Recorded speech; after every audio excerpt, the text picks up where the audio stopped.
Assalamualaikum warahmatullahi wabarakatuh. Pemirsa Kelana Masa dimanapun Anda berada, bertemu lagi bersama saya Edi Putra Sani di channel Kelana Masa tentunya. Dan malam hari ini saya sudah ditemani Bang Rudi dan Bang Akmal untuk melakukan proses mediumisasi. Dan malam hari ini kami sudah mendapat mandat dari Kusiman untuk melakukan proses mediumisasi terkait dengan apa tanggapan makhluk gaib ketika manusia masuk ke dalam alam jin. Jadi nanti kita akan gali sedetail mungkin, karena memang kita melakukan proses mediumisasi tidak ada perencanaan untuk secara detail. Ini mengalir apa adanya. Kita akan tanya-tanya kepada makhluk gaib yang akan masuk ke dalam tubuh Bang Rudi nanti untuk ditanya-tanya mengenai bagaimana kalau manusia ini masuk ke dalam alam gaib. Nah, kira-kira Bang Akmal, malam hari ini kita akan melakukan proses mediumisasi sesuai perintah dari Kusiman. Seperti apa yang sudah saya katakan tadi temanya. Dan kira-kira Bang Rudi sudah siap? Insyaallah siap. Bang Akmal sudah siap? Insyaallah. Nah, kita langsung saja mulai Bang Akmal ya. Siap. Oke, baiklah pemirsa Kelana Masa, doakan semoga proses mediumisasi malam hari ini berjalan lancar. Terima kasih Kusiman atas souvenirnya. Kelana Masa maju terus.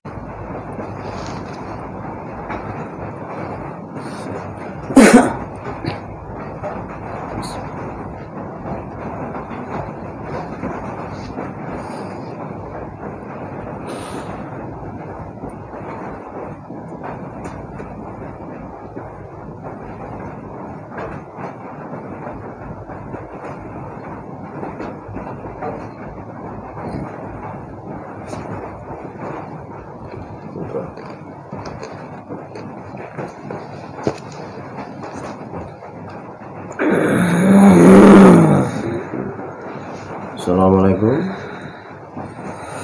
Waalaikumsalam. Anak Muslim. Kalau boleh tahu siapa namanya?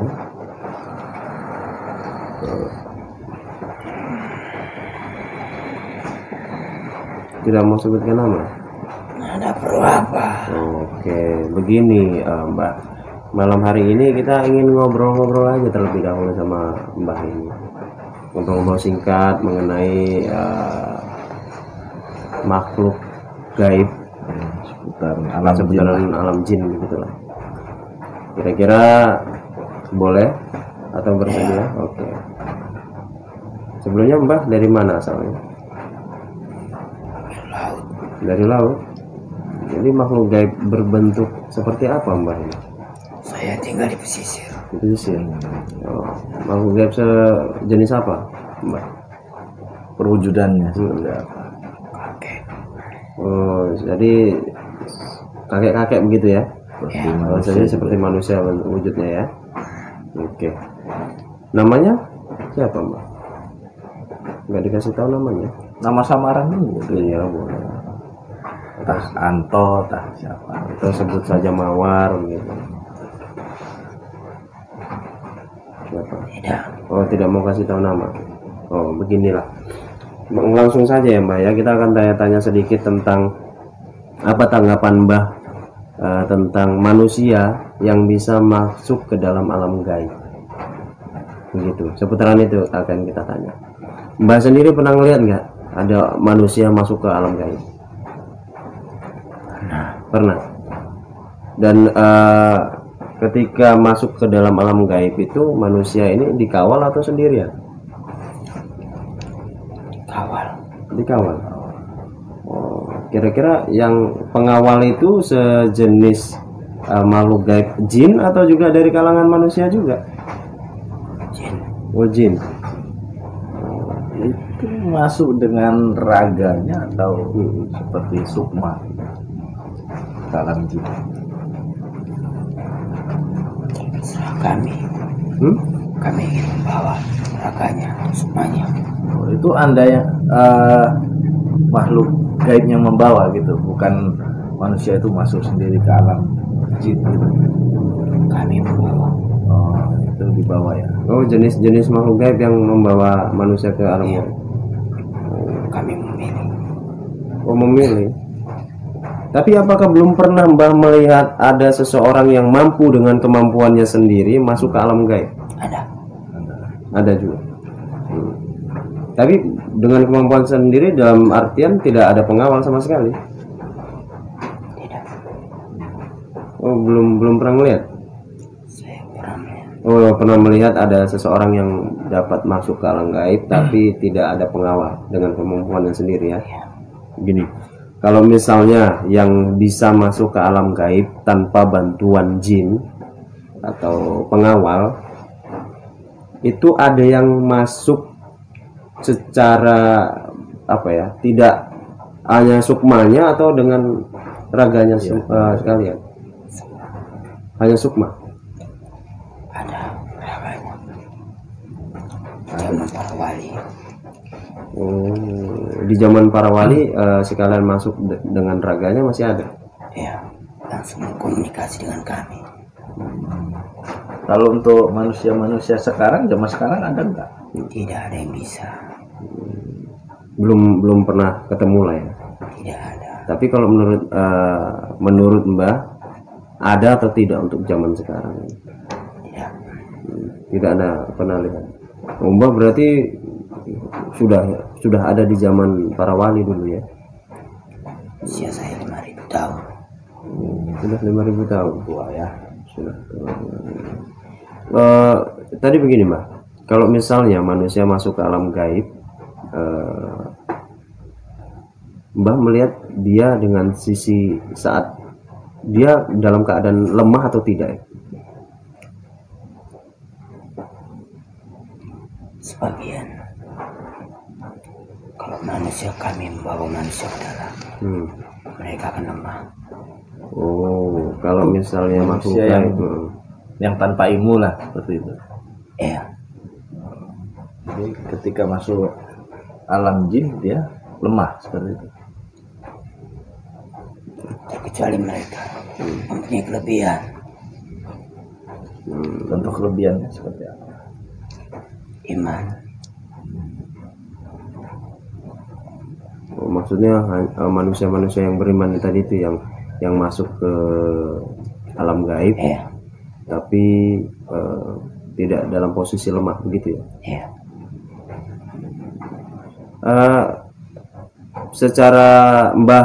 Secara penampakan ini, Mbah melihat seseorang masuk ke alam gaib itu seperti halnya ketika jin masuk ke alam manusia atau tidak? Tidak. Perbedaannya di mana? Perbedaannya Mbah. Jin menampakkan diri ke alam manusia. Salah satu contohnya misalnya ketika jin masuk ke alam manusia, katanya ciri-cirinya kakinya ngegantung, nggak napak, begitulah. Atau manusia masuk ke alam jin juga begitu, nggak napak kakinya. Bangsa kami memang tidak bisa membangun tanah. Ketika bangsa manusia masuk ke alam gaib, apa yang kembali? Mereka pun begitu juga. Alam kami melayang. Berjalan seperti cepat begitu ya. Iya. Kami akan memilih seseorang yang tepat yang kami ajak.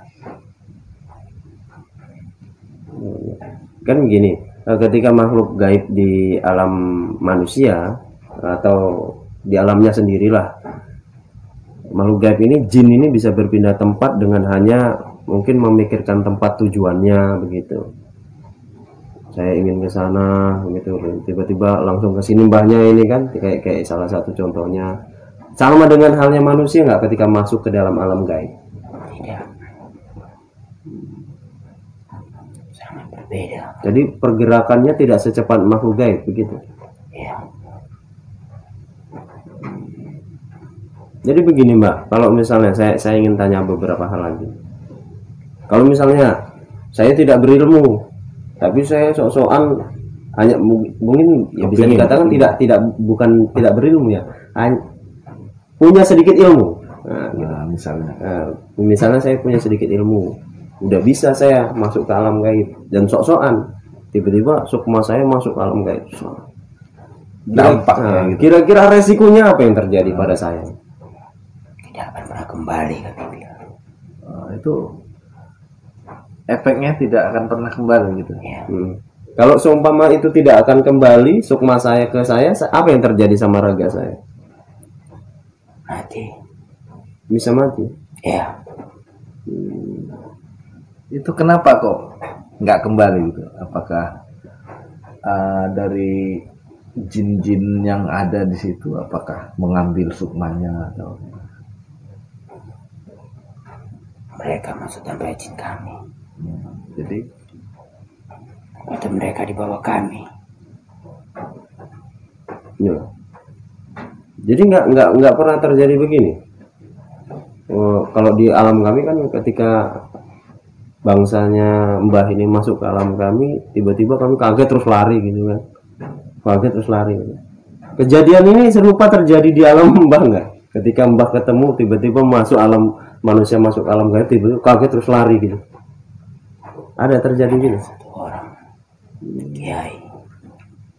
Oh, itu karena jadi sekarang terbalik ya kayaknya Bang Gusti, ketika sosok yang menakutkan bagi para jin ketika masuk ke alam gaib itu manusia yang memang tinggi, berilmu tinggi. Kalau kita mungkin nggak, kalau misalnya kita melihat mereka di alam kita kaget karena memang mereka menampakkan secara bentuk yang ya menakutkan lah bagi para manusia pada umumnya gitu. Bisa juga ya, ada juga yang kaget terus lari gitu ya, makhluk gaib ya. Kami bertarung. Oh, ada yang bertarung. Kami berempat. Gimana? Kami berempat kalah. Berempat Dan kali. kiai itu. Oh, pernah. dulu pernah. Ya, itu kiai dari mana? Boleh sebutkan? dari Jawa. Ya, dari Jawa. Itu udah lama. Secara persis namanya belum tahu ya. Tidak tahu. Oh, nggak sempat kenalan. Kalau boleh tahu terjadinya kata Bang Akmal tadi sudah lama belum? Sudah. Para wali. Oh, dari zaman awal. Apa tujuan kiai tersebut masuk ke alam gaib dulu? Ingin menentang kami. Menentang atau menyebarkan ajaran? Salah satunya. Oh, dengan si kiai tersebut menyebarkan ajaran agama Islam, mungkin bagi kalian atau mbah-mbah ini menentang ya, mungkin begitu ya. Mengajak kami. Jadi Ke agamanya. menurut mbah menentang itu ya. Ya, Dulu sebelum kiai itu masuk, Mbah berarti belum muslim. tidak. Berarti kiai tersebut masuk ke alam mbah tadi berhasil misinya ya. Ya, Karena mbahnya kalah. Kalau seumpama dulu mbahnya menang, dia tidak akan kembali. dan mungkin mbah belum muslim sampai sekarang. Begitu. Kami jadi pengikutnya. Sekarang jadi pengikutnya. Kami muslim. Alhamdulillah kalau mbah muslim. Jadi begini mbah, kayak yang tadi tuh, resiko-resiko yang terjadi ketika manusia ini masuk ke alam gaib itu apa saja kira-kira mbah? Tadi tidak bisa kembali, dan mungkin kalau misalnya sukmanya tidak kembali dia mati katanya tadi ya, enggak, katanya bisa mati gitu. Apakah ada dampak-dampak lain apabila kembali? Kami membawa manusia banyak cara. Kami senang dengan manusia itu kami bawa. Kami senang melihat aura manusia itu kami bawa. Rumah kami diganggu kami bawa. Tidak semua manusia bisa kami bawa. Apakah melalui dengan alam mimpi gitu? Tidak. Tidak. Entah dibawa melalui alam mimpi gitu. Kami bawa mereka dengan alam sadar dia. Ini sama kasusnya dengan apa ya? Keselong ya. Sama kasusnya sama keselong apa enggak? Kalau misalnya saya Main ke hutan. main ke hutan, tiba-tiba mbak nggak senang, gitu. Saya diambil ke alam. Itu kan dengan Itu kan raga. raganya sekalian ya. Iya. Kalau misalnya yang sukmanya tadi, karena beradu ilmu dulu begitu. Dunia nyata dengan dunia kami pasti bergeser, akan bukan cahaya. Jadi Mbah, ketika manusia masuk ke alam gaib, apa Mbah tahu atau bisa mengukur keilmuan seseorang itu ketika masuk? Bisa diukur? Ada yang kami bisa tahu, ada yang apabila cahayanya terang kami tahu. Apabila cahayanya terang, Kami tahu. maaf ini, cahayanya itu cahaya seperti apa? Apakah sama dengan cahaya-cahaya lampu ini? Tidak. Dia orang yang beriman. Auranya terang gitu. Iya. Tapi kalau sekarang sudah nggak takut dengan aura-aura seperti itu. Karena kan Mbah sudah muslim. Kalau masih takut juga berarti ya semuanya belum terbiasa dengan itu berarti. Karena kami Menghargai gimana? ketua kami dan kami tidak pernah mengganggu. Tapi kalau dulu mengganggu ya. Kalau sebelum menjadi muslim ya. Oke. Kira-kira Mbah, bagi ini mungkin pesan bagi kami, untuk kami lah, kira-kira perlu atau tidak sih kita masuk ke alam gaib itu sebagai manusia? Tidak perlu. Jangan pernah mengganggu kami. Kami tidak akan mengganggu manusia. Ya mungkin kami kalangan kami yang sudah paham itu, ya mungkin tidak akan melakukan hal seperti itu gitu. Cuman juga saya juga mungkin agak gimana ya, agak berpikiran terbalik ini. Ada juga kalangan bangsa jin yang kata Mbah tadi masuk ke alam kami, tiba-tiba entah hadir mengganggu begitu. Itu pendapat Mbah seperti apa dengan makhluk gaib yang seperti itu? Semua itu pasti ada penyebabnya. Mereka merusak rumah kami, atau kami sedang duduk, kami dilalui gitu aja. Kami manggil tidak mendengar. Kan berbeda alam. Ketika dipanggil mana mungkin dengar manusia biasa. Setiap manusia yang kami uji pasti dia akan bisa melihat kami. Iya. Iya.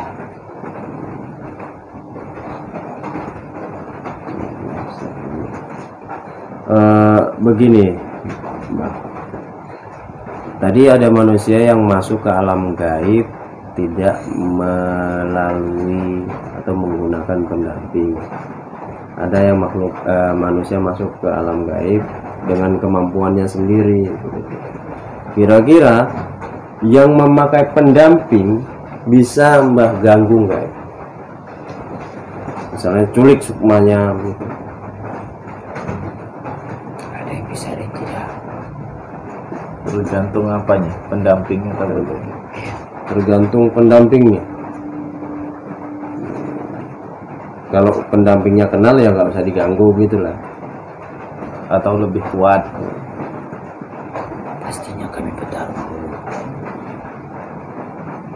Ya mana tahu kayak manusia juga kan, ketika segala sesuatu urusan pakai pendamping, orang dalam aman nggak usah diganggu, mungkin begitu. Sama kayak mbahnya gitu. Dunia kami sangat berbeda. Ya mana analoginya kan begitu, mungkin tiba-tiba masuk, jangan ganggu, biasalah, udah jangan ganggu, orang dalam kok gitu. Dunia kami gelap. Gelap ya. Ya.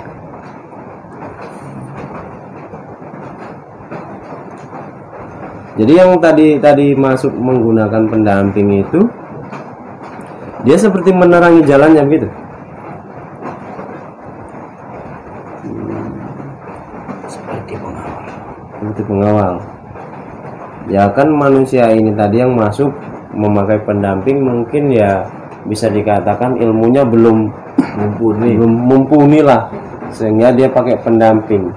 Berarti ketika pendamping itu ada, dia berfungsi untuk menjaga dia dari makhluk gaib yang lain, atau dia berfungsi untuk sebagai penunjuk jalan.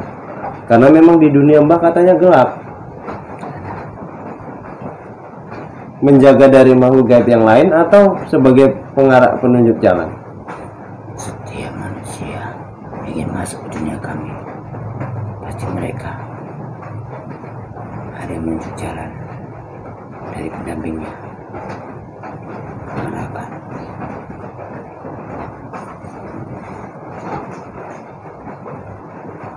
Pergerakannya sama nggak manusia dengan makhluk gaib ketika sama-sama di alam gaib gitu? Beda. Beda. Bedanya kurang cepat atau bagaimana? Kami bisa cepat karena dunia kami melayang. Bisa cepat. Oh berarti lebih cepat Mbah makhluk gaib ketika di alam gaib begitu ya. Nah sekarang pertanyaan nih dibalik. Ketika makhluk gaib di alam manusia dengan manusia ini tadi, lebih cepat mana kalau di alam manusia? Lebih cepat di alam kami. Enggak, kalau misalnya jin datang ke alam manusia, terus jumpa manusia, ini kira-kira kalau diadu cepetan mana kalau di alam manusia, jin sama manusia? Cepatan kami. Ya, tetap cepetan deh. Iya. Oke. Beginilah Mbak, kami terima kasih atas obrolan malam hari ini. Tapi kira-kira pesan dari Mbah untuk kami ini yang mungkin ilmunya belum seberapa, ingin masuk ke alam gaib, kira-kira sarannya seperti apalah dari Mbah ini? Jangan pernah mengganggu dunia kami. Ya. Itu aja. Oke. Jadi begitu pemirsa Kelana Masa, sepertinya kayaknya lakukanlah hal-hal yang perlu saja, istilahnya urusi dunia kita sendirilah. Kita juga kalau misalnya kita masuk ke alam gaib ya mau ngapain istilahnya, mau ngapain, mau melihat hantu atau melihat apa. Saya rasa Bang Akmal kalau misalnya melihat hantu, melihat jin cukup di film horor aja lah. Kalau udah tahu ya kan, jangan masuk ke alam gaib, soalnya nanti kita ada resiko sukma kita tidak kembali begitu ya. Oke, terima kasih Mbah Jin. Soalnya saya nggak tahu namanya. Terima kasih ya atas obrolan malam hari ini. Sepertinya pemirsa Kelana Masa, obrolan kita malam hari ini dengan Mbah ini kita selesaikan. Langsung saja Bang Akmal, silakan pulangkan Mbah. Terima kasih Mbak ya. Assalamualaikum. Waalaikumsalam. Sedulur kabeh, aja kelalen, subscribe ya. Pulang ya.